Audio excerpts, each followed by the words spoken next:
Parole de Dieu, parole de vie.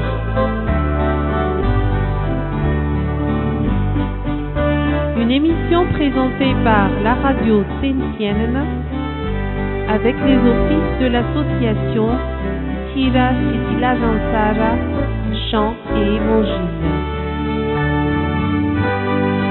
Que la paix et la joie soient avec vous, à l'écoute de l'évangile de Jésus-Christ, puissance de Dieu pour le salut de quiconque croit.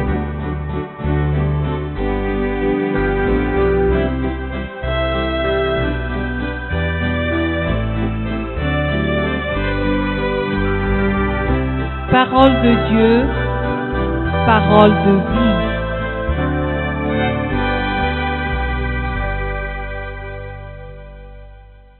Chers amis, soyez les bienvenus, vous qui suivez ce programme Parole de Dieu, parole de vie. Nous souhaitons vivement que l'écoute de cette émission vous soit en bénédiction, une source de confiance que procure la parole du Seigneur. C'est l'assurance que Jésus a donnée à ses disciples lorsqu'il leur disait « Je ne vous laisserai point orphelins, je viendrai à vous ». Jean 14, 18.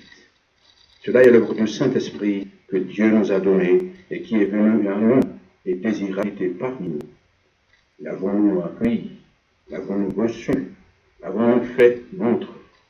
C'est de ces questions que nous avons défini notre thème de méditation de ce jour, au nom du Seigneur, nous et le Saint-Esprit. Nous et le Saint-Esprit. La venue du Saint-Esprit parmi nous, qu'en est-il?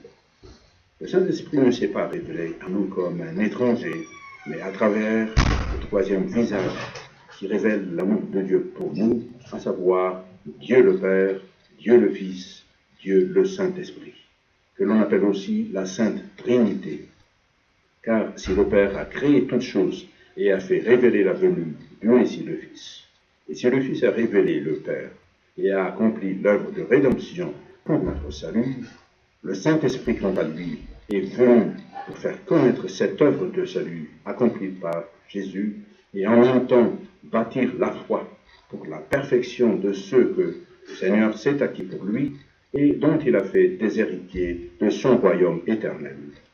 La question qui vient tout de suite à l'esprit est: connaissons-nous le Saint-Esprit? Connaissons-nous qui il est réellement? Quels sont ses attributs, ses manières, son ministère?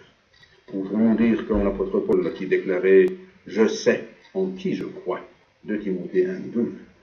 Si tant est que l'un des grands piliers de notre confession de foi, la base de notre croyance est « Je crois au Saint-Esprit », qui signifie croire en Dieu Esprit.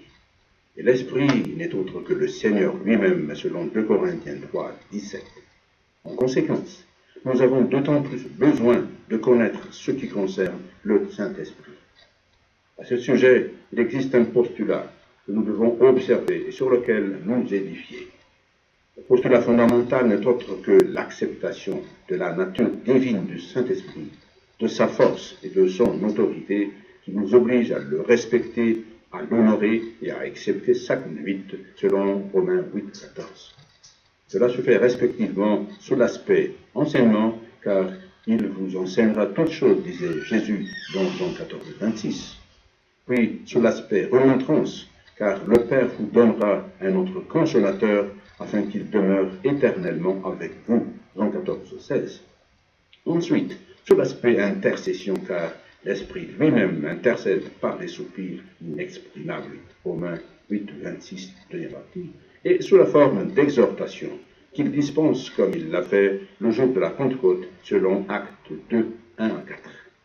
Mais nous devons le respecter et l'honorer particulièrement pour la révélation qu'il fait pour faire connaître Dieu en Jésus, selon ses propos disant « Il rendra au témoignage de moi » Jean 15:26, disait le Seigneur.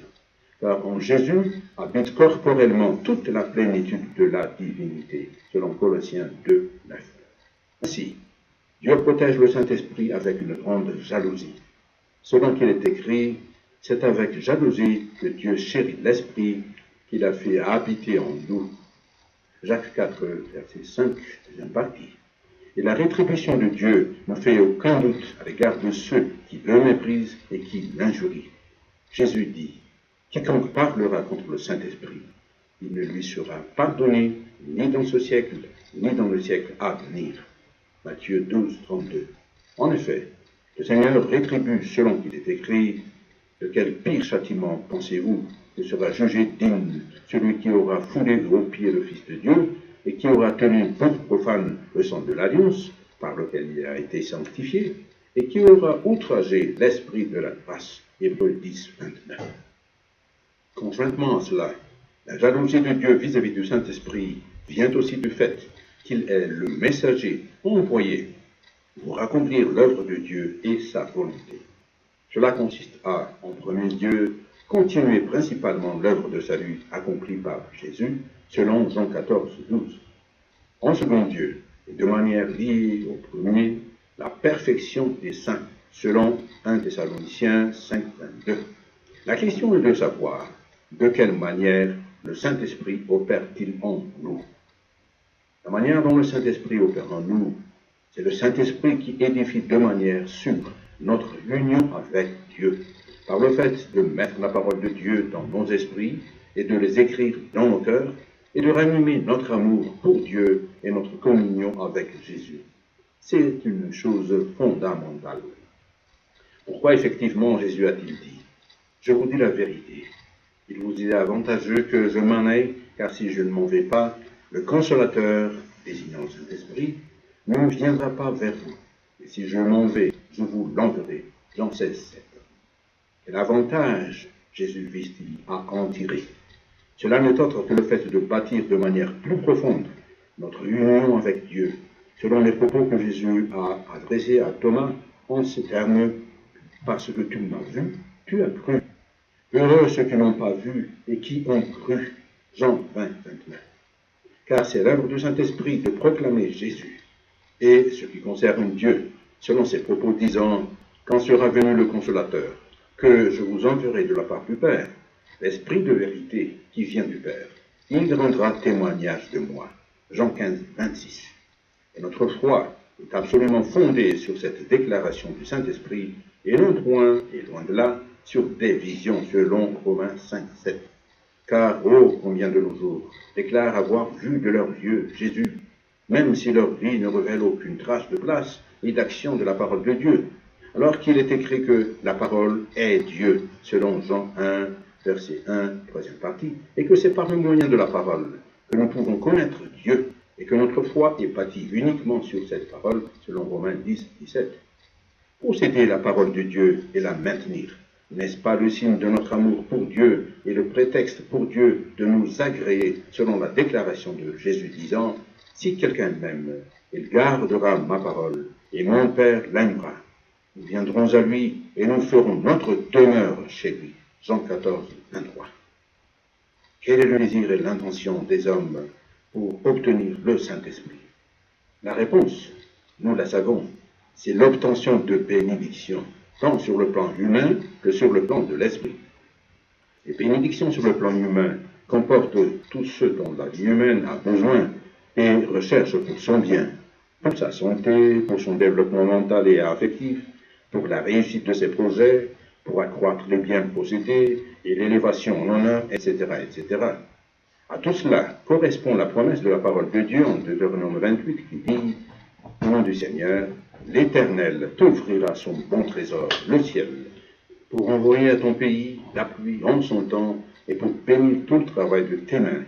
Tu prêteras beaucoup de nations et tu n'emprunteras point. L'Éternel fera de toi la tête et non la queue. Tu seras toujours en haut et tu ne seras jamais en bas.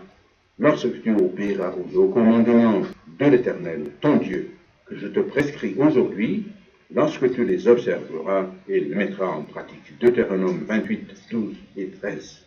Ensuite, les bénédictions spirituelles qui sont l'œuvre du Saint-Esprit. Cela signifie l'agrandissement de la foi qui rend victorieux dans les combats auxquels l'on est confronté, car la victoire qui triomphe du monde, c'est notre foi, selon 1 Jean 5, verset 4, deuxième partie. Et c'est aussi la foi qui accomplit ce que la prière formule, selon ce que dit Jésus, « Tout ce que vous demanderez avec foi par la prière, vous le recevrez. » Matthieu 21, 22. En effet, C'est le Saint-Esprit qui exhorte notre foi à prier. Par ailleurs, l'on entend aussi par bénédiction spirituelle l'obtention de la sagesse selon Dieu, suivant la recommandation de l'apôtre Jacob, qui disait « Si quelqu'un d'entre vous manque de sagesse, qu'il la demande à Dieu, qui donne à tous simplement et sans reproche, et elle lui sera donnée. » Jacques 1, verset 5. Et enfin, et non des moindres, car constituant la base de toutes les vertus spirituelles, c'est de croître dans la piété, laquelle est liée au fruit du Saint-Esprit, selon ce qui est écrit dans l'épître de Paul aux Galates, du Seigneur. Mais le fruit de l'Esprit, c'est l'amour, la joie, la paix, la patience, la bonté, la bénignité, la fidélité, la douceur, la tempérance. La loi n'est pas contre ces choses. Galates 5, 22 à 23. Parmi les bénédictions spirituelles, il y a aussi la question d'être fortifié dans l'accomplissement du ministère auquel le Seigneur a appelé, qui fait donc appel à l'accroissement de la force pour servir. Les cas d'application pratique, l'autorité dans la prédication pour amener la multitude à la repentance, la force pour chasser les démons et convaincre ceux qui vous regardent, la force dans la prière pour obtenir même des réponses miraculeuses. C'est au point où on se dit qu'il faut être prudent. C'est justement l'avertissement qui nous est adressé. Pourquoi un avertissement? C'est parce que l'accroissement des bénédictions tant matérielles que spirituelles peut être une occasion de tentation pour celui qui en jouit. C'est le cas où Jésus était amené à corriger ses disciples lorsqu'il venait de chasser les mauvais esprits en leur disant « Ne vous réjouissez pas de ce que les esprits vous sont soumis, mais réjouissez-vous de ce que vos noms sont écrits dans les cieux. » Luc 10, 20. Et que disait l'apôtre Paul? « Si je plaisais encore aux hommes, je ne serais pas serviteur de Christ. » Galates 1, 10. De même, Jésus fustigea des anciens et des scribes qui étaient les conducteurs parmi les Juifs, c'est-à-dire des gens que l'on imite, des modèles. Comment pouvez-vous croire, vous qui tirez gloire les uns des autres, et qui ne cherchez point la gloire qui vient de Dieu seul? Jean 5, 44. Les gens qui possèdent le Saint-Esprit en eux, ce sont des gens humbles. À l'instar de Jean le Baptiste qui s'exprima ainsi, il faut qu'il croisse et que je diminue. Jean 3, 30. Tout comme l'apôtre Paul qui a dit « Mais ces choses qui étaient pour moi des gains, je les ai regardées comme une perte à cause de Christ. Et même je regarde toutes choses comme une perte à cause de l'excellence de la connaissance de Jésus-Christ, mon Seigneur, pour lequel j'ai renoncé à tout, et je les regarde comme de la boue afin de gagner Christ. » Philippiens 3, 7 et 8. Concluons, chers amis. La question est de savoir, aimeriez-vous que le Saint-Esprit demeure en vous et œuvre vraiment en puissance à travers vous pour promouvoir le travail de Dieu? La parole de Dieu dit, en réponse à cela, humiliez-vous donc sous la puissante main de Dieu afin qu'il vous élève au temps convenable. 1 Pierre 5, 6. Et la gloire de Dieu s'élèvera sans nul doute parmi vous et à travers vous. Il existe des conditions qui régissent le don du Saint-Esprit et la pérennité de son œuvre parmi nous. Le message rapporté par le prophète Michée est tout à fait approprié à ce sujet, disant, au nom du Seigneur, on t'a fait connaître, ô homme, ce qui est bien, et ce que l'Éternel demande de toi, c'est que tu pratiques la justice, que tu aimes la miséricorde, et que tu marches humblement avec ton Dieu. Michée 6, 8. Le Saint-Esprit est tellement précieux que Dieu le protège avec jalousie. Aussi ne peut-il demeurer chez une personne arrogante, car l'arrogance est impure aux yeux de Dieu. Et c'est pourquoi la parole de Dieu déclare, sans la sanctification, personne ne verra le Seigneur. Hébreux 12, 14, deuxième partie. Cette parole dit que ce sont ceux qui se sont repentis et lavés par le sang de Christ, pardonnés de leurs péchés et justifiés par Dieu, qui peuvent recevoir le Saint-Esprit. Et pour ceux qui désirent être partenaires de Dieu, chers amis, et qui manifestent de la bonne disposition pour vraiment faire sa volonté et son œuvre, et pour lui donner gloire, les Saintes Écritures leur donnent le commandement suivant, « Soyez remplis du Saint-Esprit » Éphésiens 5, verset 18, deuxième partie.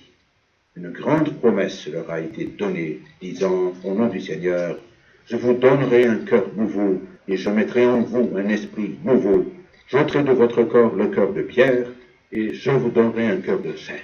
Je mettrai mon esprit en vous. Ézéchiel 36, 26 à 27, première partie. Et l'action de l'Esprit de Dieu ne connaît aucune limite, selon le mot du Seigneur Jésus-Christ. Mais vous recevrez une puissance, le Saint-Esprit survenant sur vous, et vous serez mes témoins jusqu'aux extrémités de la terre. Acte 1, verset 8. Gloire soit à Dieu, le Père, le Fils, le Saint-Esprit. Amen.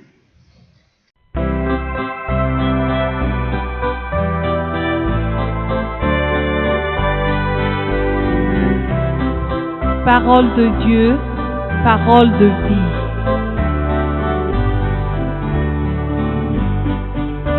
Une émission présentée par la radio Saint-Sienne avec les offices de l'association Tira Sitila Jansara, chant et évangile. Que la paix et la joie soient avec vous, à l'écoute de l'évangile de Jésus-Christ, puissance de Dieu pour le salut de quiconque croit.